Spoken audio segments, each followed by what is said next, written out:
జగన్ పతనం ప్రారంభమైందని ఈసారి దేవుడు కూడా కాపాడలేడన్నారు టీడీపీ అధ్యక్షుడు చంద్రబాబు. వైసీపీని ఓడించడానికి ప్రజలు సిద్ధంగా ఉన్నారని చెప్పారు ఆయన. మరొకవైపు 2024లో కూడా టీడీపీ ప్రతిపక్షానికి పరిమితమంటూ వైసీపీ మంత్రులు చంద్రబాబుకు కౌంటర్ ఇచ్చారు.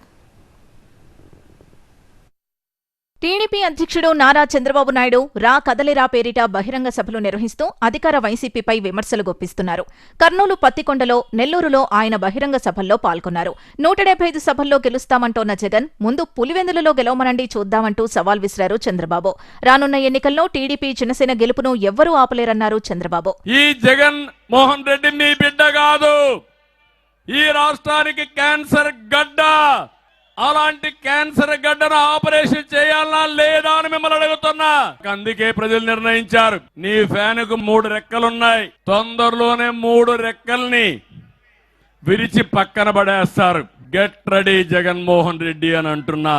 రేపు జరిగే ఎన్నికల్లో జగన్ పతనం ప్రారంభమైంది. చంద్రబాబు వైసీపీపై చేస్తున్న ఆరోపణల్లో నిజం లేదని ప్రజలకు అర్థమైందన్నారు వైసీపీ ఎమ్మెల్యే అనిల్ కుమార్ యాదవ్. మరోసారి అధికారంలోకి వచ్చేది తామేనన్నారాయన. అందరూ బాబులు అయిపోయారబ్బా. చంద్రబాబు అంట, కళ్యాణ్ బాబు అంట, లోకేష్ బాబులంట. మీ బాబులందరూ కూడా కట్టగట్టుకొని వచ్చినా కూడా మేము కూడా వెయిట్ చేస్తా ఉన్నాం.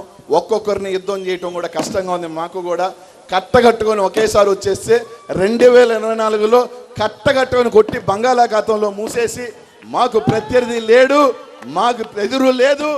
చంద్రబాబుకు దమ్ముంటే వ్యవసాయంపై చర్చకు సిద్ధం కావాలని సవాల్ విసిరారు మంత్రి కాకాని. నీకు ఛాలెంజ్ విసురుతున్నా, నీకు దమ్ము ధైర్యం ఉంటే ప్రతి అంశం మీద, ప్రతి విషయం మీద వ్యవసాయానికి సంబంధించి కూలంకుషంగా చర్చించడానికి మేము సిద్ధంగా ఉన్నాం. సమయం, తేదీ, వేదిక ఖరారు చేస్తే ఎక్కడికైనా వచ్చి నీ హయాంలో ఏం జరిగిందో రైతుల ముందే కూర్చొని మాట్లాడదాం, మా హయాంలో ఏం జరిగిందో రైతుల ముందే కూర్చొని మాట్లాడదాం. ఓటమి భయంతోనే చంద్రబాబు మాట్లాడుతున్నారని వైసీపీ మంత్రులు ఎద్దేవా చేశారు.